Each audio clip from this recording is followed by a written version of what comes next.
Viral, momen warga Anambas, Riau santai hidup berdampingan dengan predator.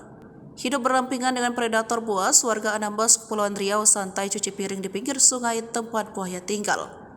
Seolah tak takut diserang, terlihat seorang ibu-ibu sedang melempar sisa makanan ke arah seekor buaya yang berenang di dekatnya. Kesantaian warga Anambas hidup berdampingan dengan para predator itu pun viral di media sosial, diunggah oleh salah satu akun pada Minggu 17 September 2023. Tak hanya keindahan lautnya yang terkenal hingga ke mancanegara, warga Anambas juga akrab dengan predator buas buaya yang hidup di kawasan itu. Seperti dalam video yang viral dan ramai beredar di media sosial yang satu ini. Dalam video tersebut tampak rumah-rumah warga yang berdiri di sekitaran bantaran perairan Anambas. Meski begitu cantik, ternyata daerah sekitar perairan yang menjadi tempat tinggal para warga tersebut juga dihuni oleh predator.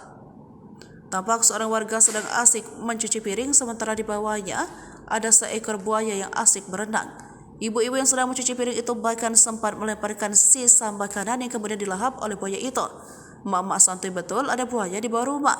Selain ibu-ibu yang mencuci piring, warga lainnya yang tinggal di sekitar lokasi tersebut juga tetap santai menjalani aktivitas mereka saat buaya berkeliaran.